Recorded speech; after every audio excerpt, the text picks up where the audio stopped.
Welcome to the Drama Free Living Podcast. It's Dennis and Lisa McIntee. And Lisa, today, let's cover this idea, is work supposed to be hard? That is, well, you make it very... kind of black and white, right? Kind of 0 or 1, kind of real binary. That's just kind of how I am. And we've had a lot of conversations on hard work, easy work, and is hard work good and the value of hard work. So I think before we start, we should kind of start with a few definitions. That's great. And just for the next couple of weeks, what we want to cover is some ideas that have kind of floated around in our roundtable coaching program. And so this whole idea of hard work, easy work really came up in the roundtable coaching program. And so we thought maybe just take a couple podcast episodes and talk about some of these concepts. But I think you're right. Let's kind of go through a definition, because there's kind of a pride as Americans where we're supposed to work hard.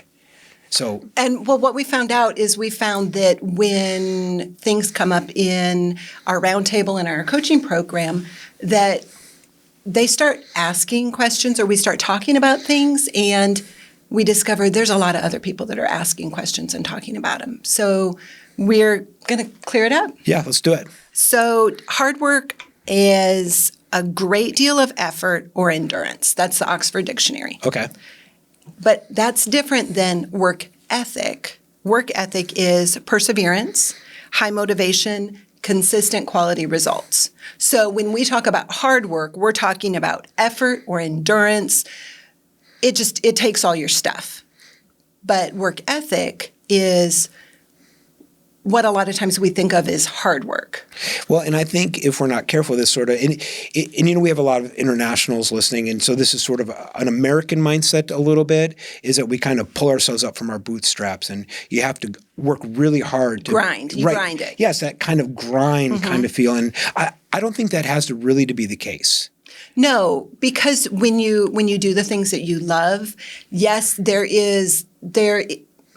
there's a lot of time, there's a lot of space that you take doing it. Yeah. But there's not necessarily the complete drain. For instance, when you go to speak, you might be on stage for 5 hours, 8 hours, and at the end of the day, I'm physically tired. You're exhausted.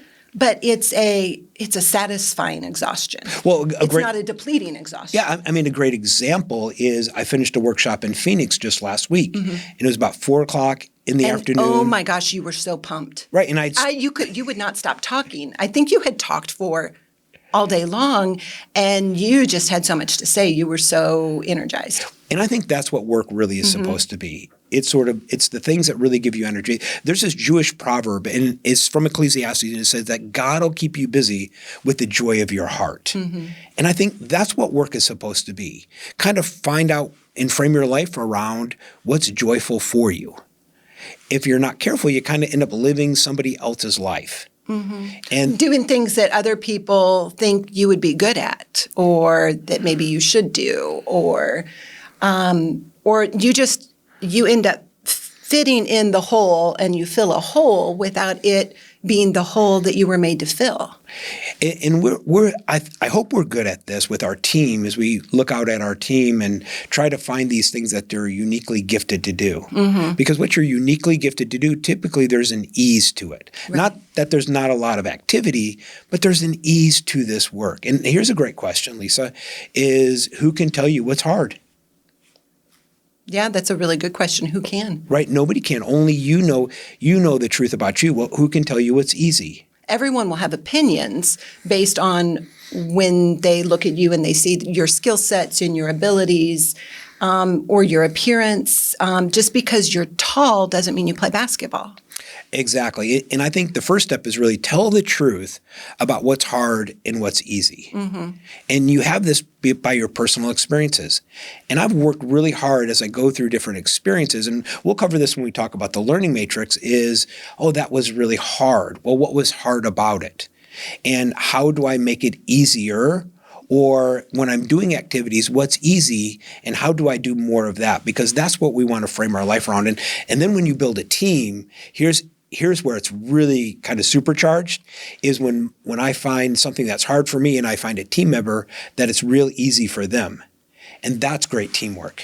Yeah, because when I'm doing the things that is just, it's just easy for me. It's what I'm made for. It doesn't deplete me. It doesn't require a tremendous amount of energy or effort or brain power or emotional energy. And a lot of it has to do with emotional energy, because you can be working through a very strategic concept. You could be working through a math problem. It's heavy brain work, but is it emotionally taxing? Is it physically taxing? Well, and it almost becomes, what are the things that you do that you're losing track of time? Mm-hmm. Like you could do forever and ever. You get lost in. Yeah. Now, not diving down through social media, the hole there or whatever, but. Well, the problem with social media is when I dive down that hole, I never feel better about myself. But that's a personal issue that I'm working on, right?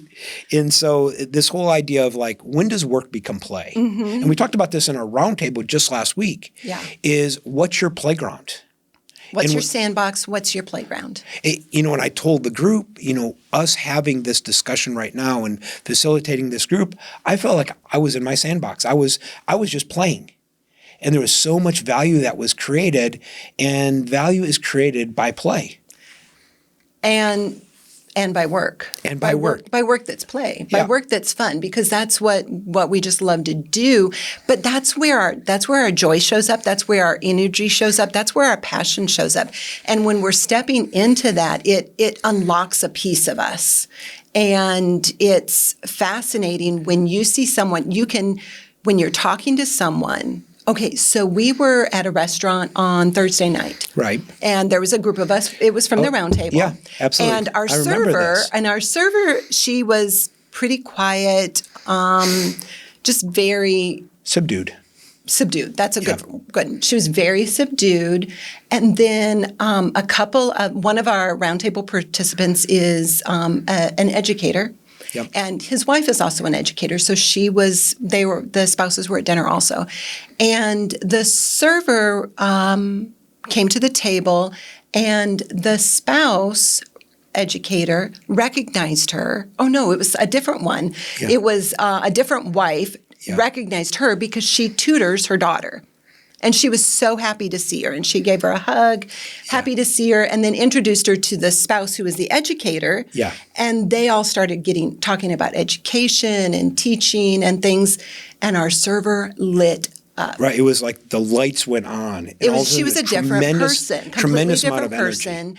And they talked for a long time. I think she was teaching elementary school, but she had taken a break, was going to change schools, was going to step back into it, but they talked for a long time, and she was a server. But yet when she was serving, she just kind of was zombie-ish. And it was fascinating because when someone is in their element, their body, you can see it in their body posture, in their eyes, they light up. There's an abundance of words. It's incredible. But when you're in that space, when your work is play, there are things, not only what you're doing, like the act of what you're doing, whether you're an accountant or a doctor, but it's also the environment that you're doing it. Yep. And that's a pretty valuable piece of self-awareness to gain. So for instance, do you like morning or night? Do you like light or where's dark? Your flow? Mm-hmm. Warm or cold? Indoors or outdoors? Hungry or full? Quiet or loud? Alone or with others? These are all different avenues of how do I find my best. So the idea is to find what you really enjoy, the task or the occupation that you really enjoy, and also the environment that you enjoy doing it. And with so many people being remote workers, we totally have control over this. And or if you're in an office, you have levels of control that you can figure out. But how you figure it out is you figure out, okay, where am I at when I'm at my peak creative state?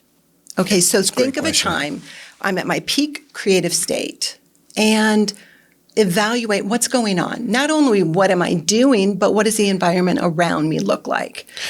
And then go ahead. Well, no, because you can recreate what you're doing and you can recreate the environment. Right. Because success leaves clues. Where have you had success before?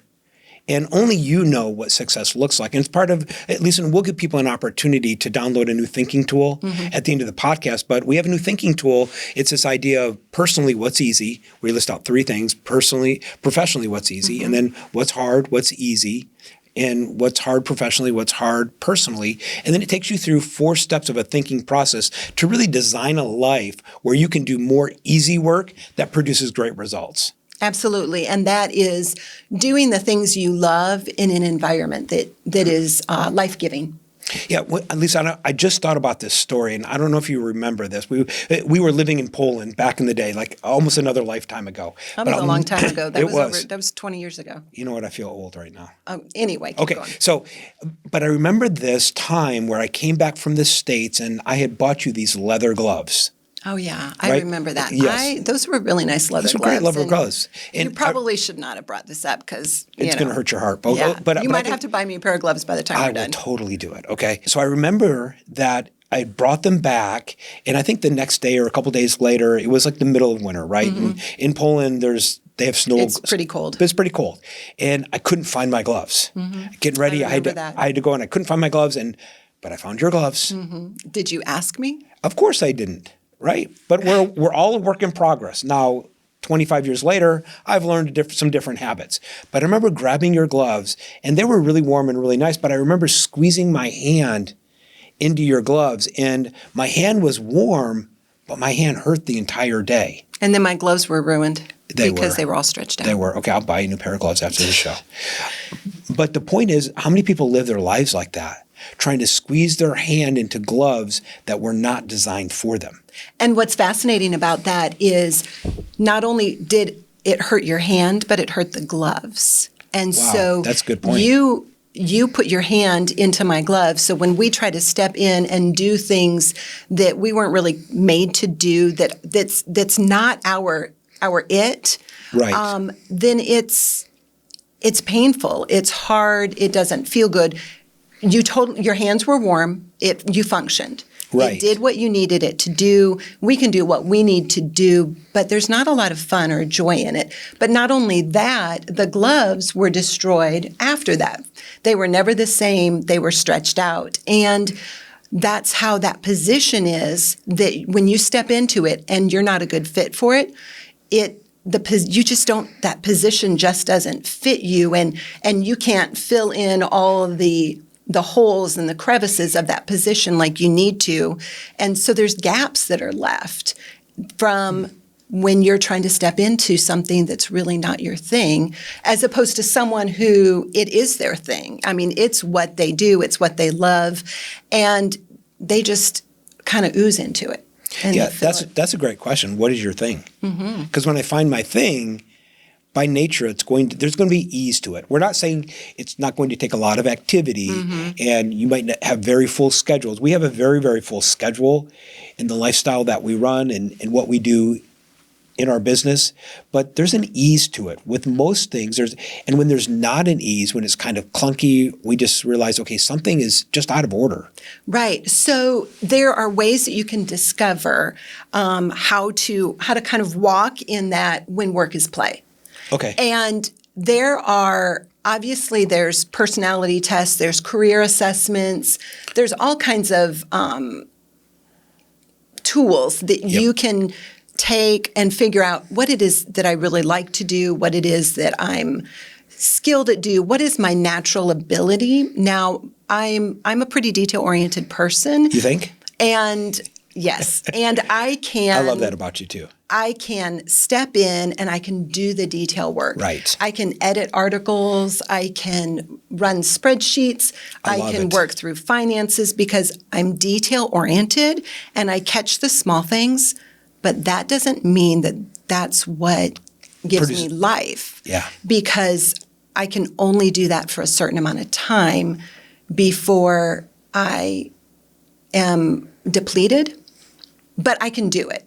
And I can fill that need. So, but what's really good to do is when you figure out where you're at your peak creative state, think about that. Think of a time when you thought, wow, this is just, I could do this forever. Well, record what you're doing, write it down, and then write down where you're at, what time of day it was, and the environment that it's in. And let me throw one more. It's also who you're doing it for. And or with. Who you're doing it for or who you're doing it with. And then you notice how hard or how difficult the task is. And then you can assess your creative output.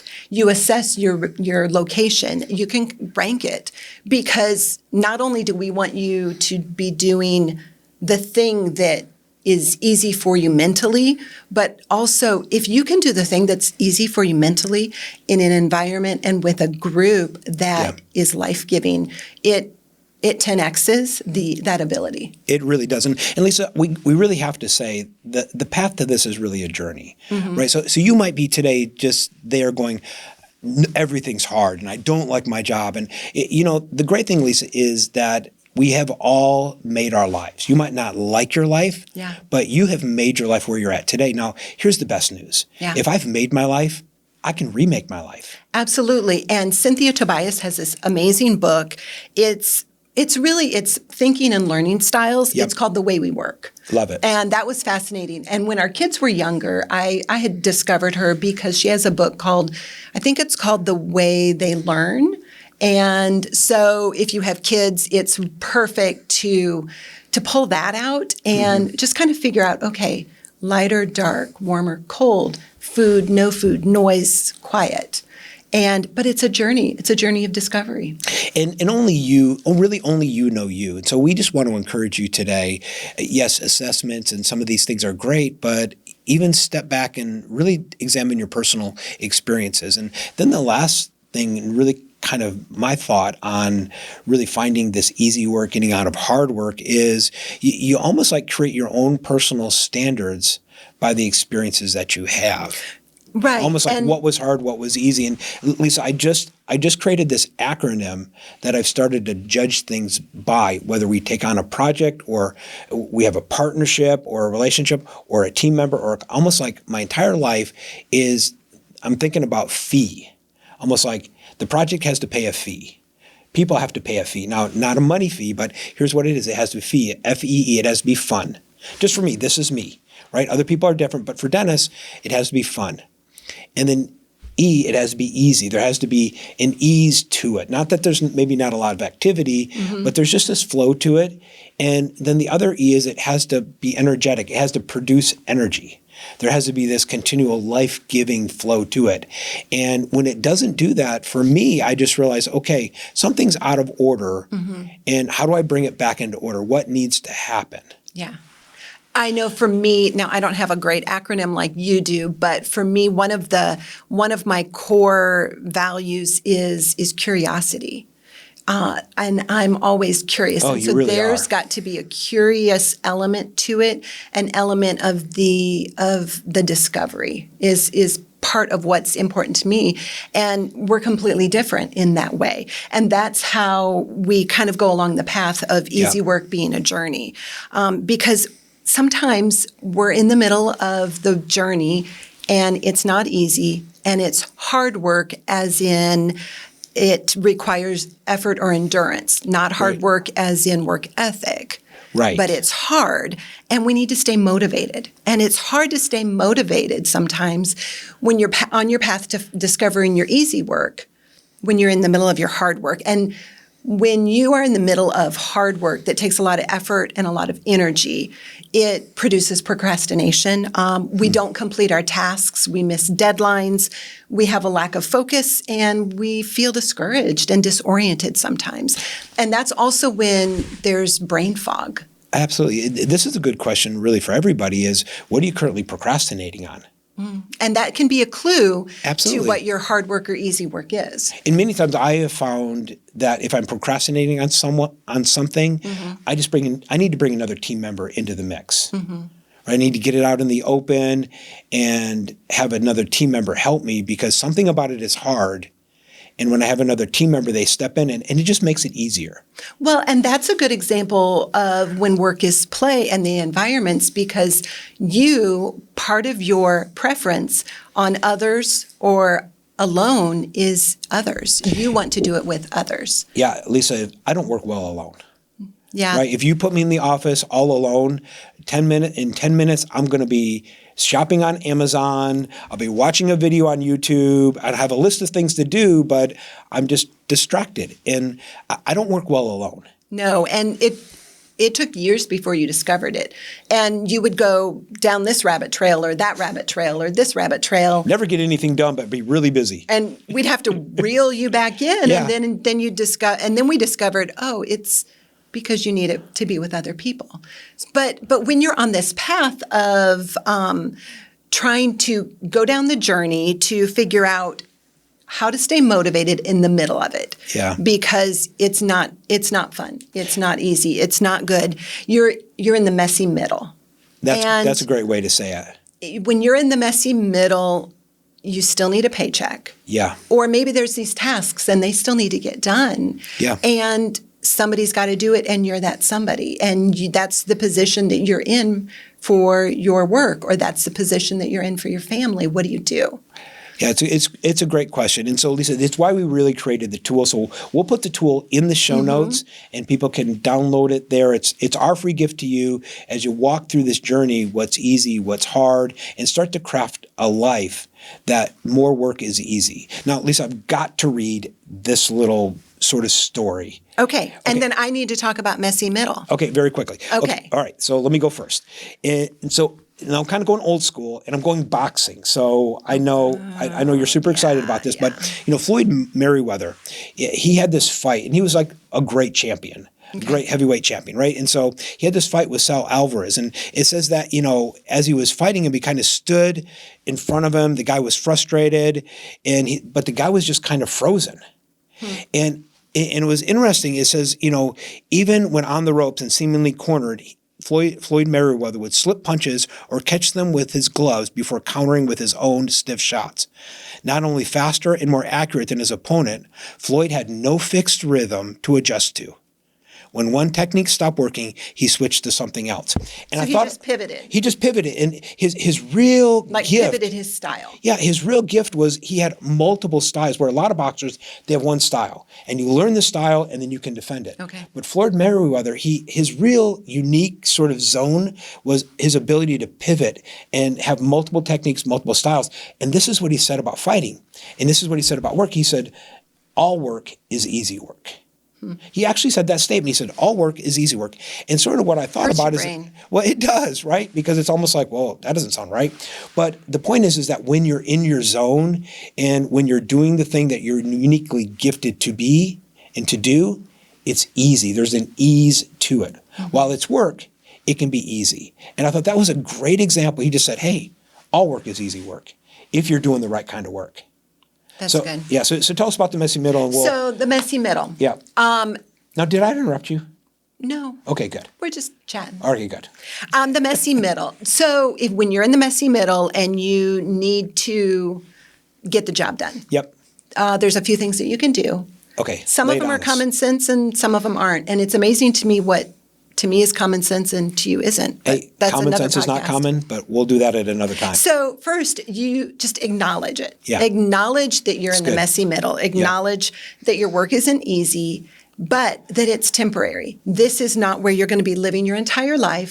This is not the destination, but you're in process. Yeah. And then set a plan.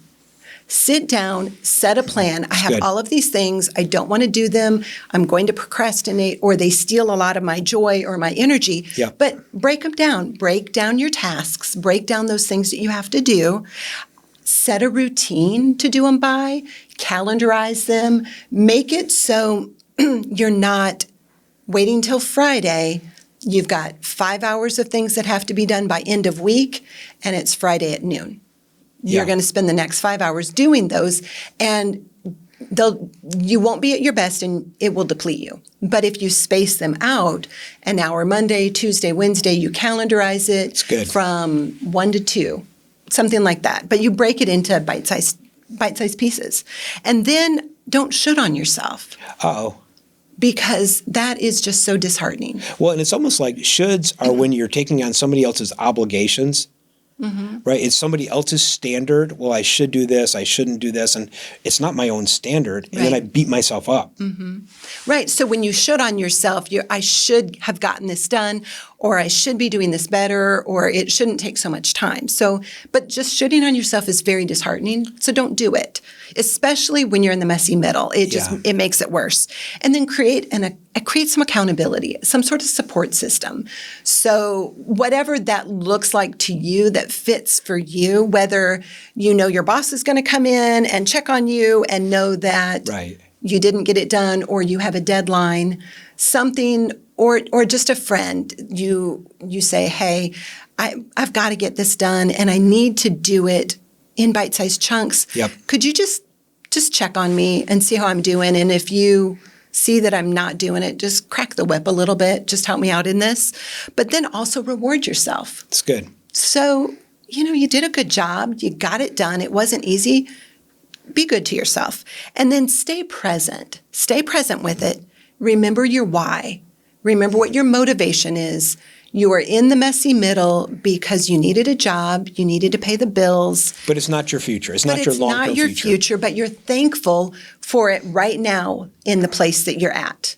And just kind of putting a positive spin to it and looking at the end goal and appreciating what it's doing for you and the way you're stretching and why you're doing it. Yeah, I mean, my favorite thought about that, Lisa, is that, when you lose your why, you always lose your way. Yeah. And whenever I get a little fuzzy on my way kind of goes sideways. This has been really fun. At least I was thinking about what's my big takeaway and things that I'm going to kind of work on. And it's really continuing to tell the truth to myself. Yeah. I go through these different experiences or different work things or different even things personally, and I just go, okay, that was hard. Okay, how do I make it easy? What's another process? What's a way to make it easy? Right. And then, hey, what is easy, and how do I figure out a way to do that over and over again, create an environment or the people around me and those kind of things. So really getting good on just telling myself the truth. For you, what was a big takeaway from I think today? for me, my big takeaway would be just evaluating, look at things and figure out, when am I at my peak creative state? Yep. And evaluating what is that environment around, and then maybe later I'm going to have to do something that I don't really enjoy, that I'm going to have to calendarize it or put into a routine. But if I can incorporate the environment around me to be something that's life-giving, it will make that difficult task or that task that takes more energy, it'll lighten my load a little bit. I love it. Let's live a lightened load. Oh, that's good. Yeah, let's do it. So what we want you to do today is we created a free gift for you. It's a thinking exercise called Easy Work, Hard Work. Walks you through just 5 simple questions that you can evaluate your own life and continue to create a life where you're doing more and more easy work. So this has been fun, Lisa. I think we're done today. Yep. Awesome. So we'll see you next time on the Drama Free Living Podcast.